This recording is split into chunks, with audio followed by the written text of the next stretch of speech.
آپ کا معاشرتی رکھ رکھاؤ، آپ کی گفتگو اردو کے واسطے سے ہے، 74 سال سے آپ اردو کی خدمت کر رہے ہیں، تو آپ کے خیال میں ہندوستان میں فرقے وارانہ ہم آہنگی کے لیے اردو کہاں تک اور کتنا کردار نبھا سکتی ہے؟ اردو ہی ایک واحد ایسا راستہ ہے جو مختلف اقوام کو، ملتوں کو، ذاتوں کو، برادریوں کو، صوبوں کو، زبانوں کو مطابقت سے، مصالحت سے، مشابہت سے یکجا کر سکتا ہے۔ اس میں ہندو، مسلمان، سکھ، عیسائی، یہودی، پارسی، جینی سب نے مل کر امیر خسرو سے اور آج کے دور تک سب ہر دھرم کے آدمیوں نے مل کے، چندربھان برہمن اردو کا پہلا شاعر ہے جس نے شاہجہان کو غزل سنائی مطلع سے مقطع تک، چندربھان برہمن۔ جس طرح میر غالب اور اقبال کی شخصیت ہے، رتن ناتھ سرشار، دیا شنکر نسیم اور برج نائن چکبست کو کون بھلا سکتا ہے؟ پنڈت برج موہن دتاتریہ کیفی، علامہ زار اور امر ناتھ مدن ساحر کو، رگھوپتی صاحب فراق کو، جوش اور جگر کی طرح فراق گورکھپوری کو تمام دنیا اردو مانتی ہے۔ آج بھی پاکستان میں پنڈت برج موہن دتاتریہ کیفی کو پڑھایا جاتا ہے۔ واحد زبان ہے، ہر قوم، ہر فرقے، ہر ادارے نے چھوٹی چھوٹی بولیوں نے جو ہر 10-15 میل کے بعد بدل جاتی ہیں، خالی زبانیں نہیں، اودھی، ہریانوی، گجراتی، دکنی، میتھلی، برج بھاشا، سورسینی، اپبھرنش، کھڑی بولی کو عربی، فارسی، ترکی اور سنسکرت کی پراکرتوں سے ملا کر یہ شروع یہاں سے ہوئی، زحال مسکی مکن تغافل درائے نینا بنائے بتیاں، کتاب ہجرہ نہ دارہ میجا نہ لیہو کاہے لگائے چھتیاں، شبان ہجرہ دراز چو زلف و روز وصلت چو عمر کوتا، سگی پیا کو جو میں نہ دیکھوں تو کیسے کاٹوں اندھیری رتیاں۔ گوپال متل، ہری چند اختر، ارش ملسیانی، جگن ناتھ آزاد، لبھو رام جوش ملسیانی اور گلزار دہلوی کو کون بھول سکتا ہے؟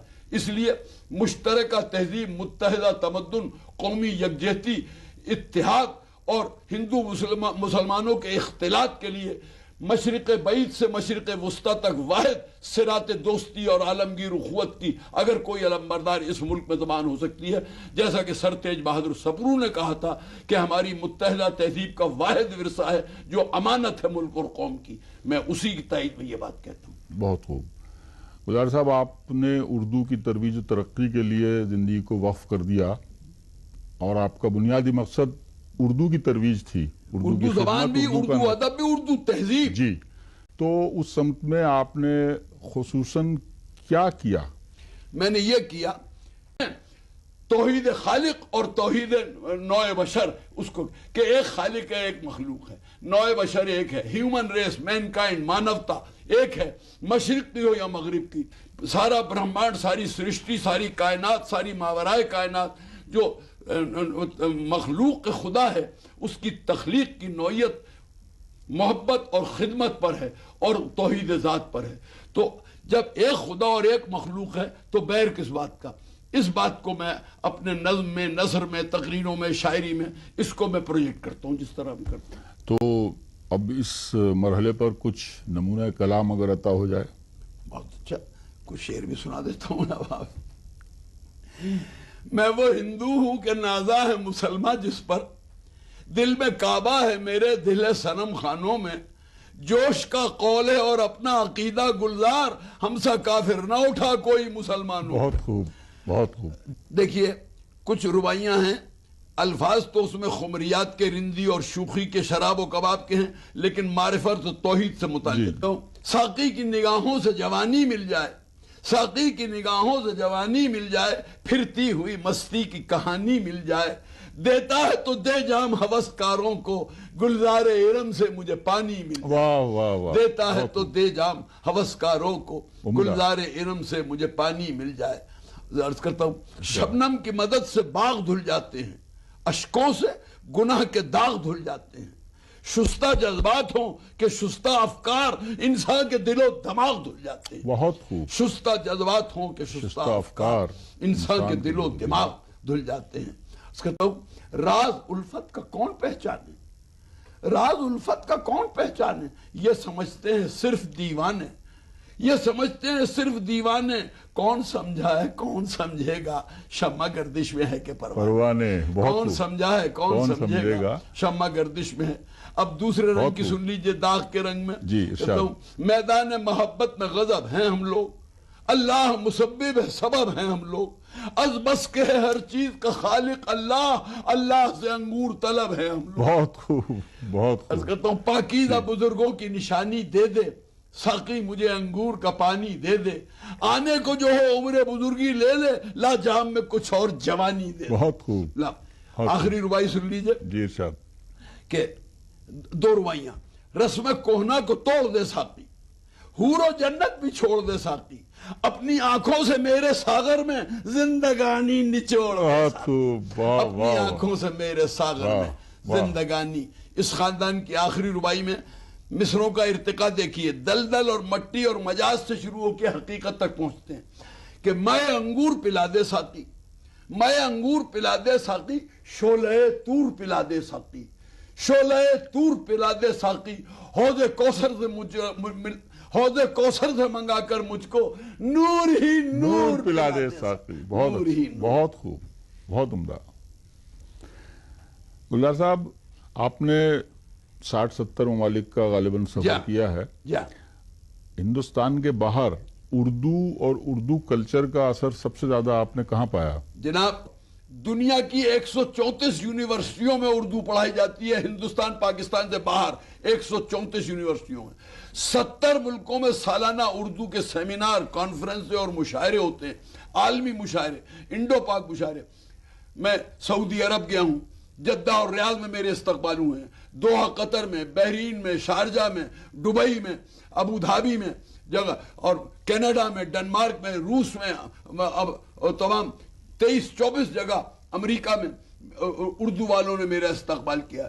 ہندو مسلمانوں نے مل کے، ہندوستانیوں پاکستانیوں نے مل کے، اکیلے جدہ سعودی عرب میں 4,000 لڑکیاں اور 10,000 لڑکے، گورنمنٹ آف انڈیا کا ایمبیسی کا اسکول ہے، اردو پڑھتے ہیں۔ تو اردو مٹنے والی زبان نہیں ہے، اردو بھی 21ویں صدی کا مستقبل کا روشن ستارہ ہے کہ اردو شاعری سے ہمیں حب الوطنی کا سبق ملا۔ تو ہم لوگوں کا کام ہے تطبیق، مماثلت، دلوں کو جوڑنا، تو برائے وصل کردہ نامدی، نہ برائے فصل کردہ نامدی۔ یہ تو ہم اور آج کی بات کر رہے ہیں، میں 1905 کی بات نواب مرزا داغ کی، 1905 میں انتقال ہو گیا، اس سے پہلے انہوں نے جو زبان بنائی اگر وہ ہم اپنا لیں تو اب کوئی ترجمہ کر کے بتا دے کوئی وصف کی زبان کا وقت ہے۔ بعض جگہ اقبال نے جو اردو میں سارے جہاں سے اچھا ہندوستان ہمارا، بلبلیں اس کی یہ گلستاں ہمارا وغیرہ، اب اس جذبے شکتی بھی شانتی بھی بھکتوں کے گیت میں ہے، بھارت کے واسیوں کی مکتی پریت میں ہے، علامہ ڈاکٹر اقبال۔ تو یہ اب اس چیز کی ضرورت ہے کہ داغ کی زبان کو عوام میں پھیلایا جائے۔ سر سید نے خود تجربے کیے، ان کی آپ کتابیں دیکھیے، اس میں ہندی کے، سنسکرت کے اور علاقائی زبانوں کے کتنے الفاظ یوں محاورے کی طرح، روزمرہ کی طرح ان کی کتابوں میں موجود ہیں۔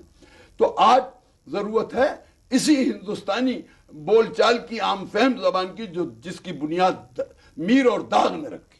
آپ ذاتی طور پر اردو والوں کے لیے، اردو پڑھنے والوں کے لیے، اردو پسند کرنے والوں کے لیے کیا پیغام دینا پسند کریں؟ میرا پیغام چھوٹا سا ہے بہت، وہ یہ ہے کہ بڑے بڑے لوگ سرکاری یا غیر سرکاری ٹرسٹ کچھ بھی کریں، آپ اپنے گھر میں، اپنے محلے میں، اپنے رشتہ داروں میں، اپنے سگے بھائی بہن کے ہاں اور اپنے ہاں، اپنے بیٹے بیٹی، پوتا پوتی اور نواسے نواسی کو، 6 بچوں کو 6 جماعت کے معیار تک، middle class, lower middle class کا، آپ ان کو اردو رسم الخط میں اردو بھی سکھائیے۔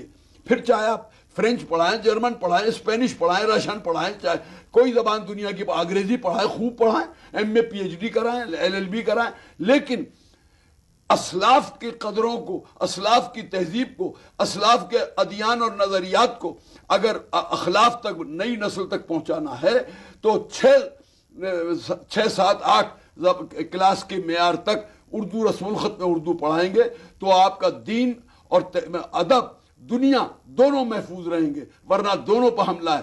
آپ کیا، ہمارا مذہب اور عقائد اور نظریات بھی اردو اور ہندی کے ذریعے پہنچیں گے لوگوں پر۔ اس لیے ضروری ہے کہ ہم اپنی دین دنیا دونوں کے تحفظ کے لیے اردو زبان پڑھائیں، اردو کے لیے ان کو ترغیب دیں، توجہ دلائیں، اور خود گھر میں بیٹھ کے پرائمری اور مڈل تک کی اردو پڑھا دیں۔ یہ میرا پیغام۔ اردو کے بارے میں، اردو ادب کے بارے میں گلزار صاحب کی معلومات کو دیکھتے ہوئے ان کو اردو اور اردو ادب کا انسائکلوپیڈیا بھی کہا جاتا ہے، اور ان سے تو اردو اور اردو ادب کے بارے میں، دہلی کے بارے میں لامتناہی گفتگو کی جا سکتی ہے۔